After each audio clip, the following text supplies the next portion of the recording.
Bonjour, bienvenue pour cette nouvelle vidéo. Je vais vous parler aujourd'hui de prendre des décisions, sur le fait de prendre des décisions de manière rationnelle ou émotionnelle. Alors, il faut savoir qu'en ce moment, sur le plan de vue astral,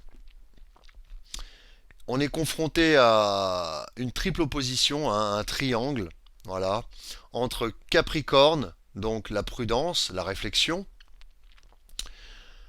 Cancer, l'émotionnel, et Bélier, agir de manière impulsive. Foncer, quoi, foncer tête baissée. Donc quelque part, moi, c'est tel que je le ressens. Donc c'est une forme de triangle, il n'y a que des traits rouges, c'est une grosse opposition. Et j'ai énormément de mal, justement, comme je vous le disais hier, à avancer dans le brouillard.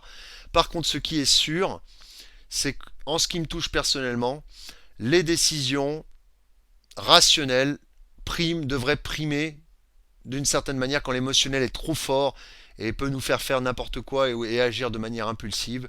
Je pense que la rationalité dans ces moments-là, du moins pour moi, peut-être pour d'autres personnes, hein, même je le conseille à d'autres personnes d'agir de manière rationnelle. Et pour moi, le meilleur moment, c'est le matin. C'est-à-dire le matin en me levant, je suis calme, apaisé, et là, je réfléchis de manière intellectuelle sur la situation, sans être submergé par l'émotionnel, qui par contre me gagne au cours de la journée jusqu'à s'amplifier énormément le soir.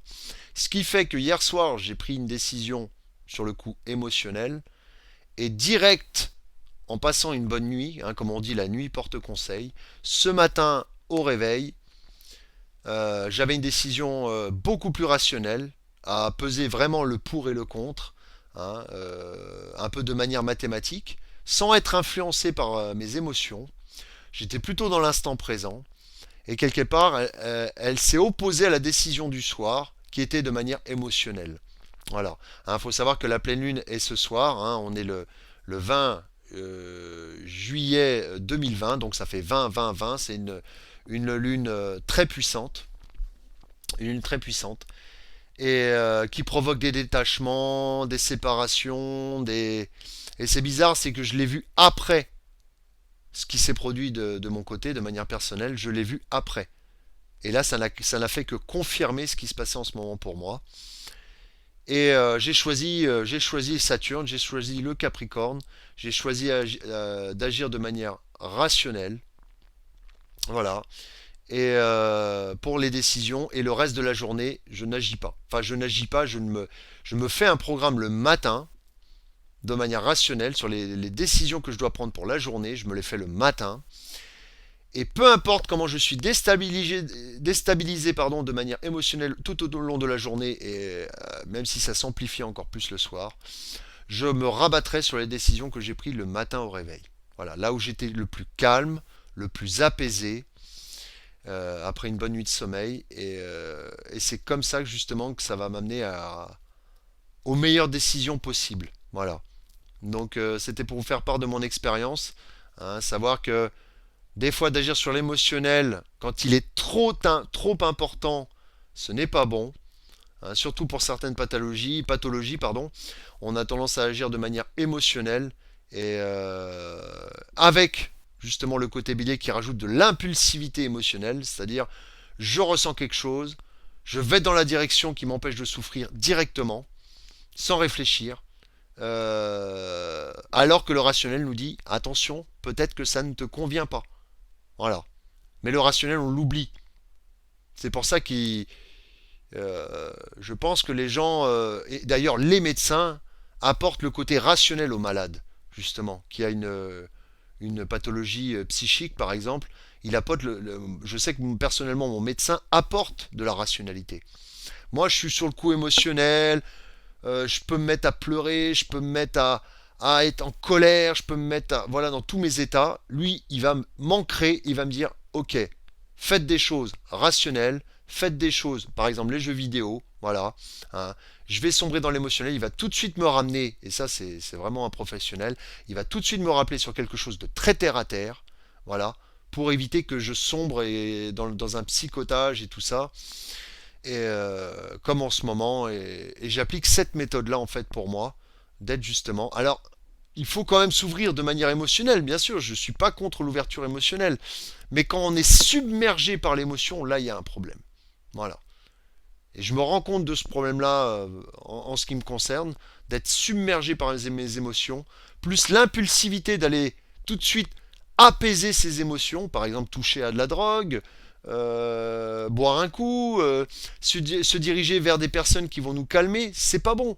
On doit faire, c'est à ce moment-là que le travail est dur, mais doit s'effectuer dans la solitude aussi, et, et va porter les meilleurs fruits sur le long terme. Et surtout avancer pas à pas. C'est-à-dire, avant, je me projetais dans le futur en disant, bah, je vais faire ça. Non, non. Je me lance une limite, par exemple d'une semaine, où je vais être seul. Et chaque jour, je m'observe. Voilà. C'est-à-dire, je définis un plan euh, qui va vers l'avant. Voilà. Et après, je me cantonne à l'instant présent, jour après jour. Voilà. Voilà ma méthode. Donc, si je dois prendre une autre décision, je la prendrai demain matin. Là, ma décision pour aujourd'hui a été prise. Quel que soit ce que l'émotionnel, c'est à moi de le maîtriser, hein, et l'impulsivité me dit de faire ou d'aller vers telle personne parce que il y a des affinités, il y a des sentiments. Je ne dérogerai pas aux règles que je me suis fixées le matin. Et je pense que j'invite aussi les autres en ce moment à faire de même, hein. S'ils trouvent un moment où ils sont suffisamment sereins, où les idées sont claires, limpides, où il n'y a pas de submersion d'émotionnel, c'est là que vont être prises les meilleures décisions pour moi. Voilà, de notre vie. Donc moi, c'est le matin. Il y en a peut-être ça va être le soir, il y en a peut-être ça va être l'après-midi, il y en a peut-être ça va être chacun à son moment pour être. Mais il faut être dans le calme et l'apaisement. Voilà.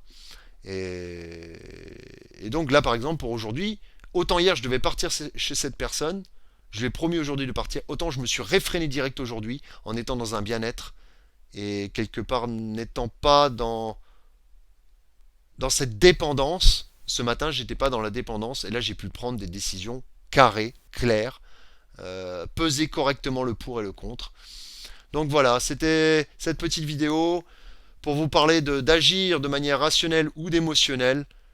Moi je pense que quand l'émotionnel est présent de manière correcte, on peut l'écouter, mais quand on est submergé par l'émotionnel, hein, la colère, machin, machin, il vaut mieux se retrancher, réfléchir à tout ça, attendre le meilleur moment, soit pour parler aux gens, soit pour prendre les bonnes décisions, hein. Ça peut être le dialogue. Si on est dans la colère ou si on est dans une émotion mauvaise, attendre l'apaisement pour traduire de meilleure manière, bien peser ses mots, ne pas être dans l'impulsivité, par exemple pour diriger un dialogue, hein, vers une personne, s'il doit y avoir une explication.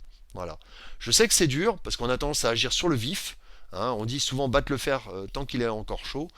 Mais je ne suis pas forcément d'accord avec ça. Je pense qu'il faut mettre de la prudence. Mon médecin me l'a dit, il me dit à chaque fois prudence, prudence. Il me répète ça, et c'est vrai que je fais preuve maintenant de beaucoup plus de patience et de prudence quand l'émotion est submergée. Voilà. Donc j'espère avoir été clair dans cette vidéo et je vous dis à bientôt pour une nouvelle vidéo.